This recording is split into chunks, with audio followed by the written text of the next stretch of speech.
Inés, ¿qué fue lo que pasó con la misión que la Junta Suprema Conservadora de los Derechos de Fernando VII, constituida el 19 de abril de 1810, con la misión que envían a Londres, una misión diplomática que va López Méndez, que va Bolívar presidiéndola, creo, que va Andrés Bello, que yo supongo que ya para esa fecha hablaba perfectamente el inglés y serviría de traductor también. ¿A qué va esa gente a Londres? Y la otra cosa que está ahí, o sea, se traen a Miranda, porque yo tengo entendido que una de las cosas una de las normas de las indicaciones que se le hicieron a esta gente es ni se les ocurra saludar a Miranda. Usted se consigue a ese señor por la calle y usted cambia de acera, usted no lo está Voltea los saludando. ojos.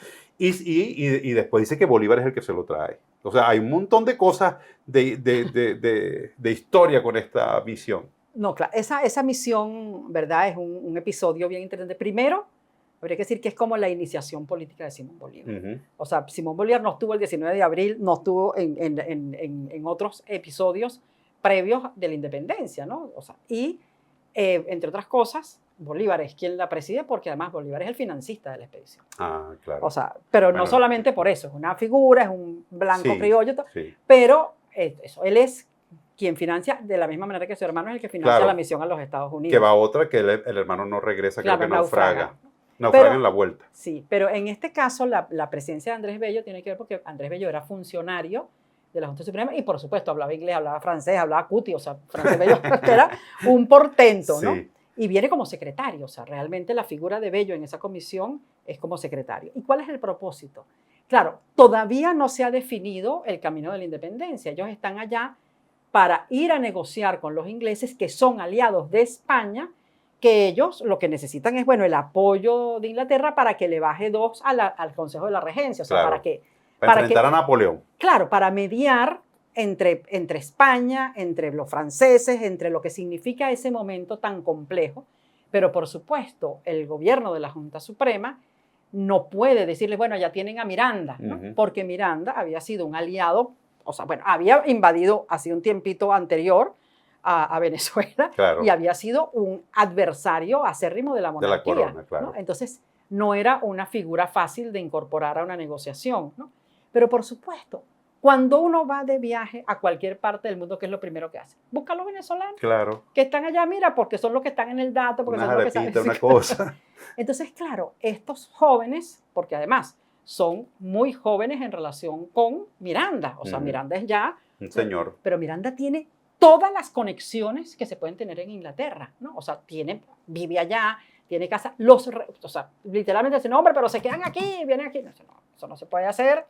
Y parte de la negación o de impedir que se reúnan es la mala prensa que puede tener que unos emisarios de Venezuela vayan a entenderse con el adversario histórico de la monarquía española, ¿no? Entonces eso explica mucho, pero quien los datea, quien les explica, quien los pone en autos de cada una de las figuras del gobierno inglés que vale la pena intervenir, o sea, la estrategia, todo va a ser Miranda, pero además el que los lleva para el museo, el que los lleva para acá, el que los lleva a comer, el que los lleva para la divertimenta. ¿Cómo sería que se reunirían escondidas para que no fuese público? Es imposible. Claro. Pero hay otro factor, que es que Miranda está relacionado con todos estos americanos que viven en Inglaterra, que están efectivamente haciendo otro tipo de gestiones, con Blancos White, que es un español adversario también al absolutismo. O sea, Miranda es el operador político que pueden tener estos caraqueños en un contexto tan difícil, más allá de que efectivamente las instrucciones dicen,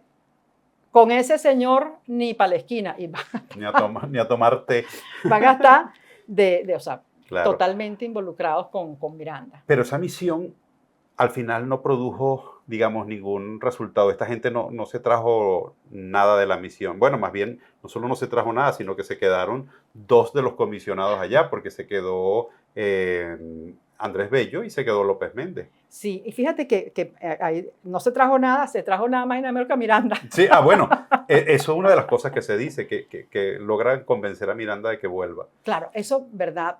Miranda tiene más de 30 años tratando de conseguir. Bueno, ha tratado de invadir varias veces. Entonces, claro, cuando Miranda lee, cuando Miranda se entera de los hechos del 19 de abril de 1810, que va a ser como 2 meses después, o sea... Esta es mi oportunidad. Claro, y además le escribe a la Junta Suprema, bueno, o sea, ¿qué es lo que vamos a hacer? O sea, ya él está...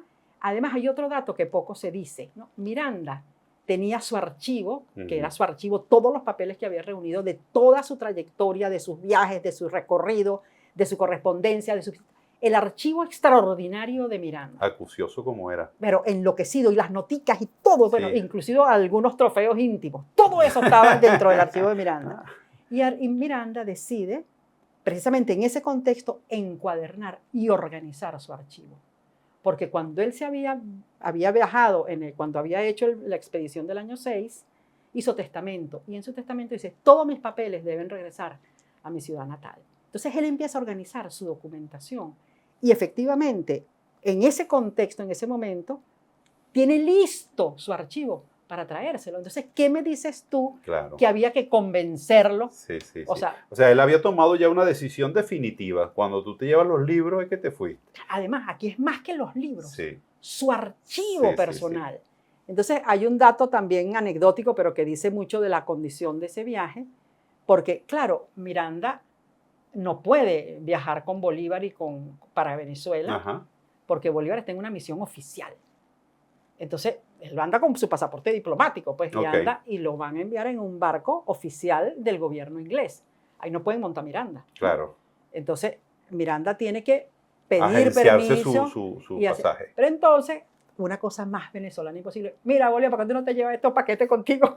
¿Así? Y el que se trae el archivo es Bolívar. No puede ser, eso no lo sabía. Pues sí, el que se trae el archivo de Miranda, porque claro, no tiene que pagar exceso de equipaje, tengo un barco oficial, o sea, es una golilla, o sea, el archivo de Miranda. Que además es un tremendo archivo, son un montón de tomos. En ese momento se trae 61 tomos porque todavía no estaba listo el último tomo que sí se trae Miranda cuando viene. Entonces, claro, ¿verdad que esta versión según la cual tuvieron que ir a convencer a Miranda para que se viniese a Venezuela? O sea, es como un poco inconsistente. Increíble, ¿no? Sí. Entonces, eso, se viene, y tú decías algo que también tiene que ver con la familiaridad y con lo que representaba Miranda, que tenía su casa allá. Efectivamente, cuando Miranda se viene, en su casa se instala Andrés Bello. Así es. Pero instalado. Sí. Porque...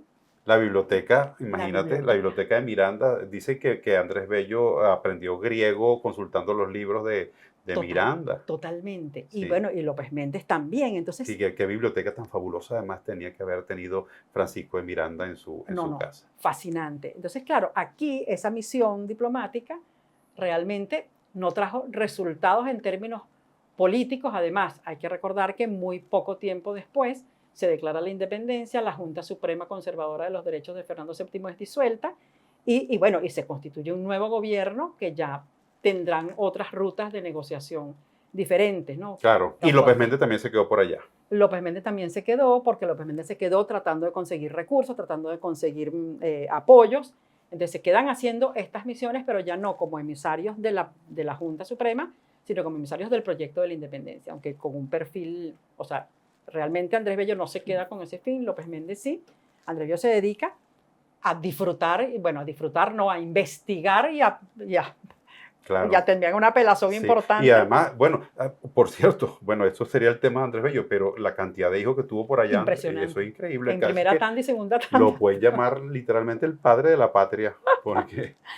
No, verdad que es importante y ya tendremos ocasión de extendernos con Bello, porque Bello las pasó negras en Inglaterra, mató tigres de todo tipo, daba clases, hacía traducciones, pero lo que sí, el objetivo de este podcast era, primero, entender que no hubo forma de hacerle caso a las instrucciones de la Junta Suprema. Claro. Y en segundo lugar, que a Miranda no había que convencerlo para venir. Claro. O sea, que Miranda estaba ya con su maleta hecha para venirse a Venezuela, como en efecto lo hizo, a comprometerse con el proyecto de la independencia. Bueno, esa fue la primera misión diplomática de una Venezuela que estaba ya cercana a su independencia.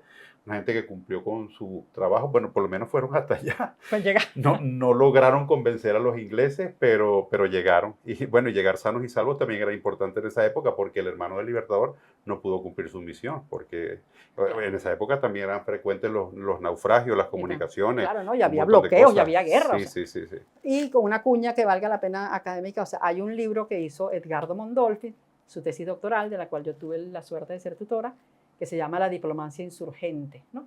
Que es todos los esfuerzos diplomáticos que se hicieron precisamente para que estos países, en medio de esos vendavales, pudieran empezar a caminar sus relaciones con el mundo. Pero bueno, de eso tenemos... Eso es tema Eso es para tema. otro podcast.